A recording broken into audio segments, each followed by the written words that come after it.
네, 안녕하세요. 전 이번 오디오 리뷰에서 진행을 맡게 된 닉네임 부장님입니다. 예, 저희는 지모 대학교 만화동아리 출신이고요. 저희가 이제 이 리뷰를 녹음하게 된 계기는 뭘까요? 미꼬님 말씀해 주시죠.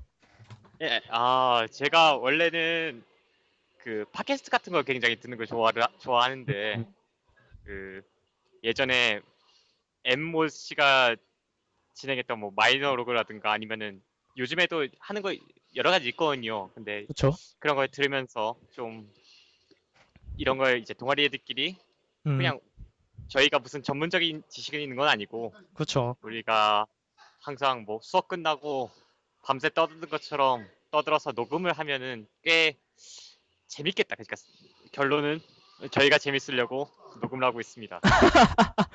네, 알겠습니다. 감사합니다. 그러면 시작하기 앞서서 한 분씩 이제 다른 분들은 저희가 각자 누군지 모를 테니까 목소리를 한 번씩 들려주시면 감사하겠습니다. 먼저, 자, 닉네임 당구님. 예, 단고입니다. 네, 네. 네, 계속. 다음으로 넘어갑시다, 그냥. 예. 네, 그러면 이제 미큐브님. 안녕하세요. 미큐브입니다. 로리콘이에요. 네. 예. 아, 네, 아무것도 못 들은 걸로 하겠습니다. 다음은, 네, 아까 방금 이제 저희 계기를 말해주셨던 미키공님. 예, 안녕하세요. 미키곰입니다. 네, 다음은 마지막으로 세우님. 네, 안녕하세요. 세호입니다. 그, 세우란 닉네임이 그거 캐릭터랑은 상관없는 거죠? 네, 아무 상관없고 네, 알겠습니다. 절대 노자키군의 모에 양과는 상관없습니다. 네. 자, 이제 그 간략하게 먼저 이제 설명을 드리자면, 먼저 저희가 리뷰를 하게 될 작품들은 2015년 1분기 작품들인데요. 이제 판매량 순서대로 이제 세 작품을 먼저 상위 세 작품을 알아본 다음에 각자 이제 저희 개인이 추천했던 작품들을 하나씩 알아볼 거예요. 자, 그러면 먼저 저희 1분기 판매량 3위에 빛나는 무려 15,832장 2015년 10월 첫 주 기준입니다. 크로코의 농구. 자, 이거 시놉시스 설명해 주시죠. 예, 제가 하겠습니다. 뭐, 왜 크로코이 그러세요? 농구는 전형적인 스포츠물이라고 볼 수 있죠. 농구 애니메이션, 농구 만화라고 하면은 뭐, 슬램덩크 정도밖에 생각 안 하는 분들도 많을 텐데, 크로코이 농구도 음, 슬램덩크만큼 현실성이 있는 건 아니지만, 나름 현실성도 있고, 그렇죠. 네? 좋은, 뭐, 그냥 평범한 스포츠물이라 생각합니다, 일단. 눈에서 전 뭐 눈에서 전기는 쏘지만 말이죠. 괜찮아요. 날리고 레이건 하지만 썼는데 뭐. 뭐 이제 그러면 애니메이션을 이제 하나하나 이제 뜯어볼 텐데 이제 애니메이션 하면 가장 중요한 게 솔직히 이제 그림 실력이죠. 작화죠. 작화 이거 누가 혹시 먼저 스타트 끊으실 분 있나요? 작화에 대해서? 시놉시스 맡은 사람이 하죠. 작화도요? 그러면 제가 먼저 하자면은, 크로코이 농구 작화 퀄리티 자체는 그렇게 나쁜 편이 아니라고 생각하는데요. 음, 근데 한 개 아쉬운 점이 있으면은 크로코이 농구가 그렇게 프레임 수가 높거나 이런 장면들이 많이 쓰이지가 않았어요. 아, 크로코이 농구가 자세히 보면은 정지 화면에서 카메라만 움직이고 있는 샷이 정말 많거든요. 패스를 했다던가 그럴 때 네. 말이죠. 네. 그래서 조금 화려함이 덜 돋보이는 면이 있어서 그게 좀 아쉬웠죠. 저는 참 이거 보면서 개인적으로 이제 원래 만화에서 명암 넣을 때 하는 그 빗금이라고 하나요? 그런 거 있잖아요. 그런 거 네. 빗금 치는 기법이 애니메이션에도 그대로 나왔더라고요. 이게 근데 사실 일부러 그걸 넣었을 텐데 저는 보면서 굳이 애니메이션에 왜 빗금을 넣었는지 그냥 이제 검은색으로 칠해도 됐을 텐데 이거 이거 근데 좋아하시는 분들도 있나요? 빗금 치는 이런 거를? 저는 그거 나 같은 경우에는 이제 목 아래에 비급 쳐져 있는 거 보고 처음에 수염인 줄 알았어요. 수영 근데 좋아하셨다면 미끈친 게 뭔가 좀 더 작가 표현하기가 편해 보이긴 한데 음, 훨씬 더 그게 만화틱했죠, 그게. 기법, 맞, 요즘 다시 나온 기법인데, 네. 우리가 노자키군 같은 거 봐보면은, 순간순간 만화적 기법이 들어가가지고, 한 컷 한 컷 보여준단 말이야. 네. 그쵸. 근데 그걸 너무 남발하면 문제인 거지. 그러면 크로코의 농구는 너무 남발했다 이런 말씀이신가요? 나는 몰라. 니들이 판단해봐. 극초농을 안 본 일이. 알겠습니다. 그러면 이제 작화에서 연출로 이제 바로 부드럽게 넘어가겠습니다. 아까 근데 솔직히 작화 이야기할 때 연출도 언급이 살짝 됐었죠. 엄연히 말하면 이제 프레임 수 같은 것도 작화라고 할 수 있긴 하겠지만, 근데 사실 이제 저는 사실 이제 연출 같은 경우에는 이제 6점을 줬는데 네. 여기에 사실 굉장히 평범한 스포츠물의 그런 뭐 연출을 보여주고 있거든요. 전체적으로. 그러니까 어떤 일상물에서 네. 정말 아무런 특징도 없는 기억도 안 나는 그런 장면들을 막 쏟아내는데 기억도 안 나는 그러니까 장면들. 기억도 안 나는 장면들 그냥 대화 장면에서 네. 어떻게 앵글을 특이하게 주거나 아니면은 뭐 음. 샤프트 같은 애들 보면은 별짓 다 하잖아요. 네. 그냥 그쵸? 아무 의미 없지만 갑자기 못 걷고. 기억에 남는 그 그렇죠. 그런 연출은 진짜 전혀 하나도 없는데 정말 그래도 크로바스에서 제가 정말 한 가지 마음에 들었던 거는 네. 어떤 그 스포츠물에서 이제 제가 볼 때는 크로바스는 능력자물 중에 능력자물로 볼 수 있는데 사실 그쵸? 예, 그 능력을 쓸 때 순간적으로 팍 터지는 그 어떤 이펙트 음. 그 임팩트가 굉장히 사실 강력해요. 그게. 어. 진짜. 그래서 인정합니다. 개인적으로는 이따가 이제 말을 할 건데 네. 스토리는 저는 굉장히 반복적이어서 음. 이게 똑같아요. 이게 뭔가 사천왕을 딱 해놓고 사천왕 중에 한 명을 물리치면은 걔는 우리 중에 가장 약한 놈이다 막 이런 아. 결국 가장 강한 적을 이기게 되는 스토리. 한 75화 동안 그거를 하고 있는 건데 네. 물론 막 좀 변형돼서 사천왕들끼리 싸우고 막 이런 거 빼고는 네, 그렇죠. 근데 이 패턴을 계속 유지하면서도 계속 볼만한 힘을 내주는 거는 이런 순간에 좀 음. 눈이 즐거운 임팩트 있는 장면들이 딱 터지는 게 굉장히 그런 면에서 굉장히 마음에 들었어요. 저는. 저도 개인적으로 이제 주인공인 쿠로코가 사실 농구 시합에서 그렇게 비중 있는 역할은 아닌데 필요할 때 약간 자기 기술을 10분 활용해서 이제 역전을 이끌어가는 그런 장면들이 나오잖아요. 근데 그런 장면들이 확실히 쿠로코가 기술을 쓸 때 딱 이게 연출 자체가 굉장히 저는 재밌게 봤거든요. 그런 장면을. 저도 솔직히 개인적으로 스포츠물을 그렇게 좋아하는 편은 아닌데 그런 부분은 정말 네, 좋았어요. 그리고 방금 전에 이제 스토리를 언급해 주셨는데 이제 화면으로 저희 각 분야별 점수가 나가고 있겠지만 작화 연출에 비해서 스토리 점수가 이제 한 2점 정도가 낮아요. 평균 점수가. 어허. 왜, 뭐, 방금 이제 밑꿈님께서 스토리의 문제에 대해서 지적을 해주셨지만, 조금 더 자세하게 혹시 언급해 주실 분 없나요? 나는 안 본 입장에서 한번 이야기를 해볼 건데, 네. 아, 예. 이게 아까 미꼼님의 말을 기반으로 얘기하면은 이게 전형적인 성장물이니까 그렇죠. 여러 가지 다른 성장물에 비교될 수 있는 가능성이 높단 말이야. 그렇죠. 그래서 내가 지금 기준으로 놓을게 가장 오랫동안 대결을 한 그 초밥왕. 음, 그래, 초밥왕 같은 경우도 똑같은 좀 스포츠는 아니지만 음식 쪽에서 성장하는 대결물인데 말하자면 음, 스포츠물이라고 봐도 되는데 이것이 계속 대결을 하는데 이 대결 방식이 어떻게 다르냐에 따라서 신선하게 느껴지고 그것 때문에 오래 가서 뭐 전국편 이렇게까지 해가지고 막 한 만화책으로만 30편 넘게 나왔으니까 어, 이거는 조금 성공한 스토리라고 말할 수 있는데 네.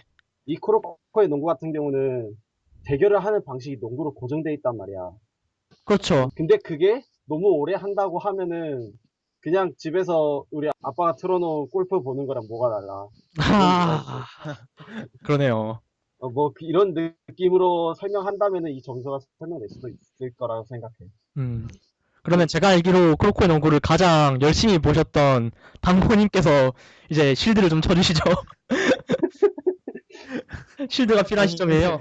저희 실드 배터리 당구님이 네, 한마디 해주세요. 크로코이 농구가 그렇게 반복적으로 나오긴 하는데 그래도 스포츠물에서 성장물이라고 하면은 결국 다 똑같잖아요. 그래서 다른 장르의 그런 특유의 장점을 두고 비교를 하는 거는 좀 잘못되다 생각하는데요, 저는. 음, 일단 어, 네. 스포츠물 같은 경우에는 농구면 농구 뭐 겁쟁이 페달 같이 뭐 자전거면 자전거 이런 식으로 한정이 되는 건 어쩔 수 없는 상황인 거고 그쵸? 그 상황에서 성장물의 특징을 얼마나 잘 살리느냐의 문제인데 음, 쿠로코의 농구가 성장물로서의 특징을 잘 살렸다고 보기는 약간 힘든 면이 없지는 않죠. 음, 다른 왜냐면 크로코가 일단 주인공 자체가 네, 어떤 케미스트리가 커가는 거죠. 이제 주인공 자체가 막 이렇게 아, 엄청 강해진다 이런 느낌은 아니죠? 세지는 이런 느낌이 아니니까 일단. 아하, 오히려 신선했어요. 그렇죠. 오히려 성장은 쿠로코가 아니라 더 많이 성장한 건 타이가죠. 거기서. 오히려 이제 주인공보다 주변 사람들의 성장하는 모습도 또 나왔다. 반대로 또 적이 성장하는 경우도 있었어요. 어, 그 키세라고. 아, 아, 그렇죠. 그렇죠. 근데 또 스토리 생각해보면 이제 테니스의 왕자나 이런 기타 작품들은 너무 심하게 이제 막 초능력이 남발되는 경우가 많은데 오히려 그런 것들보다는 좀 더 현실적으로 다가가서 괜찮은 그런 시각도 있지 않을까요? 저 능력 자체는 뭔가 굉장히 사기적이긴 하지만 그 능력 자체에서 뭔가 더 큰 능력으로 진화하고 그런 게 아니라 응용성이 있는 것이기 때문에 아, 그리고 저거에 대해서 제가 한마디 얘기하고 싶은 게 있는데요. 쿠로코이 농구가 아마 지금 보시는 분들한테는 제가 링크를 한번 보여드렸을 텐데 쿠로코이 농구랑 비교해가지고 NBA 농구 영상이랑 네. 비교한 게 있어요. 야, 예, 그걸 그걸- 보면은 의외로 쿠로코이 농구가 그렇게 어느 변신하지 정도 않죠? 그렇게까지 비현실적인 네, 스킬이 맞아요. 아니라는 걸 볼 수가 있어요. 몇 개는 네. 물론 있겠지만 네, 정말 대부분 기술은 실제로 가능한 것들이었죠. 한 7, 80%는 네, 맞아요. NBA에서 쓰이고 있는까지는 아니지만 그래도 볼 수는 있는 그런 기술들인데요. 그렇죠. 이렇게 그거를 네. 연출로 잘 살린 거지. 그게 비현실성이 너무 커가지고 판타지스럽다라고 보기는 좀 힘들 것 같네요. 그거는. 그렇죠. 사실 네, 맞는 말입니다. 그리고 여기서- 얘네 스토리도 제가 생각했을 때는 뭔가 다른 애니메이션처럼 가면 갈수록 뭔가 새로운 적이 등장한 게 아니라 처음 중등부부터 이미 최종 보스까지 다 예고가 돼 있는 거잖아요. 그런 면에서 봤을 때 스토리 짜임새는 처음부터 돼 있는 것 같아서 그 점은 마음에 들었습니다. 물론 전 평가 안 내렸지만요. 네. 그- 이제 네, 그럼 네, 말씀하세요. 하나만 더 말하고 싶은 거는 이제 계속 내내 보면서 나 같은 경우에 사키가 계속 생각이 났는데 오, 그러니까 의외네요. 사키도 표면적으로는 물론 초능력자물이지만 아, 그렇죠. 곁으로 마작이라는 거를 이제 스포츠물 이제 대상으로 해서 이끌어 나가는 이야기니까. 근데 네. 마작 작탁 위에서 벌어지는 어떤 그런 스포츠물적인 뿐만 아니라 그 등장인물 각 인물마다 하나의 이야기 속의 이야기를 굉장히 잘 전개해 나간단 말이에요. 이제 쿠로코 같은 경우에는 그게 어떤 등장인물이 한 5-6명으로 세세한 이야기 자체는 굉장히 한정이 돼 있어요. 좀 그런 면에서 스토리적으로 볼만한 여지가 많이 줄지 않았나. 이건 어떻게 비판이라기보다는 좀 아쉬운 점. 끌어나가는 한계 이야기를 뭐 그런 게 약간 있지 않았나 하는 생각이. 약간 그러면 경기가 많은 비중을 실제로 차지했으니까. 거기에 대해서 제 생각은 사키 같은 경우에는 여러 캐릭터를 조금씩 보여준다는 느낌으로 단편 스토리를 만들었다면은 쿠로코이 농구는 오히려 5명밖에 없으니까 그만큼 더 깊이 있는 스토리를 보여줄 수도 있었다고 생각하는데 그래서 거기에 대해서 저도 거기에 대해서는 좀 부정적이게 생각하긴 합니다. 네, 그러면 스토리는 이 정도 네, 여기서 얘기를 할까요? 네, 그리고 이제 마지막으로 해볼게 이제 성우분들이 얼마나 연기를 열심히 잘 해주셨는가인데요. 네, 그러면 그 부분에 대해서 어떻게 생각하시나요? 성우 연기들. 사실 네. 지금 성할못이라 여기서 제일 성우 덕후이신 분이 그런 얘기 해도 되는지 모르겠는데요, 저는. 이거 거짓말 아이, 치면 이거 잘못하면 물론 그- 여자 성우도 그게 계시겠지만 여기 네, 성우 저- 라이브 갔다 오신 분 미키검님 한마디 해주세요. 네, 그러니까 뭐 사실 어색한 연기가 없었다는 것만으로도 그러니까 뭐 거슬린 연기가 없었거든요 전혀. 그래가지고 맞아요. 이런 면에선 뭐 어떻게 나쁜 평가를 줄 만한 부분이 전혀 없었다라고 생각을 하고요 일단. 평균이 다 7점이네요. 그렇죠. 저희가 뭐 일단 이름은 가려져 있지만 이게 연기에서 뭐 낮게 준 사람도 없고 높게 준 사람도 없고 하는 걸 봐서 연기는 7점 줄 만큼 어느 정도 하지 않았나. 제 생각에는 이거는 캐릭터랑 좀 연계되는 얘기긴 한데 미도리마 캐릭터를 엄청 마음에 들게 봤거든요. 아 맞아 정말 어디서 카리스마 나간다는. 예. 미도리마 캐릭터 말투랑 포함해서 성우가 정말 몰입을 잘할 수 있게 연기를 했다고 생각해요, 거기는. 정말 무뚝뚝하게 럭키 아이템 이러는 게 개인적으로 정말 굉장히- 재밌었는데 아하. 보니어는 네. 성우들이 전부 캐릭터 해석을 굉장히 잘한 것 같아요. 확실히 연구를 좀 많이 뭔가 한 것 같죠. 쿠로코 같은 경우도 뭔가 못하는 것 같이 느껴지지만 생각해보면은 반대로 존재감 없이 성우하는 그런 느낌 그런 게 들 때도 있었거든요. 그쵸. 네, 그러면 스토리 다음으로 이제 점수를 작게 받은 음악 부분을 마지막으로 살펴볼 텐데 솔직히 10점 만점이니까요. 저희가 5.7점이면 이때까지 나왔던 애니들 중에서 평균 이상인 거는 맞는데 아무래도 다른 부분보다 점수를 좀 낮게 받은 거는 그만한 이유가 있지 않을까 하는데 혹시 음악에 대해서 먼저 이야기를 꺼내실 분 누구 없나요? 그러니까 네. 사실 오프닝 엔딩 자체가 이제 막 나쁘진 않았는데 이제 스포츠부 물에서 네. 그 항상 말하는 이제 임팩트 아까 전에 말했던 그 임팩트가 빵 터지는 부분에서 굉장히 비트가 센 음악이 나오거든요. 근데 사실 그것 말고는 기억나는 뭐 BGM이나 이런 게 정말 하나도 없어요. 맞아요. 기억나는 BGM이 없었다. 네. 아, 다른 애니메이션 아니, 보면은 BGM이 오히려 더 유명한 그런 것도 그런 있으니까요. 것도 기억에 있고 깔리는 음악. 그런 걸 수 있을 수 있는데 네. 근데 그런 어떻게 딱 터트릴 때 비트를 딱 주면서 그 화면에 모든 걸 몰아낼 때 빼고는 기억나는 게 딱히 없었던 것 같고 근데 여기서 이제 오프닝하고 엔딩 부른 게 전부 다 수준급의 뭐 올드 코덱스나 아니면 뭐 샤다인이나 오노켄슈나 이런 아티스트들이라 네. 뭐 그런 면에서 적어도 뭐 음악의 퀄리티 자체는 보장이 돼 있고요. 오프닝 엔딩 맞아요. 정도에. 네. 근데 이제 점수를 낮게 준 거는 BGM 저는 사실 오프닝 엔딩보다는 BGM에 좀 더 초점을 맞춰서 점수를 줬거든요. 음악에서는. BGM이 좀 아쉬웠다고 생각하시나 네. 보네요. 그래서 그렇게 줬습니다. 저도 BGM이 많이 아쉬웠다고 생각해서 점수를 좀 낮게 줬는데요. 네.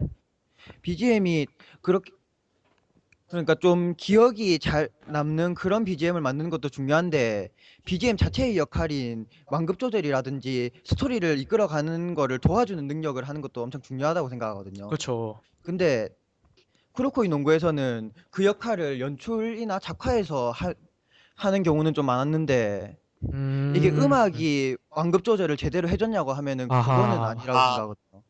동의합니다. 그 부분이 좀 아쉬웠나 보네요. 네, 그렇게 해서 쿠로코의 농구는 전체 평균 6.1점, 그래도 준수한 점수죠. 6.1점이나 받으면서 이제 여기서 쿠로코의 농구는 끝내겠고요.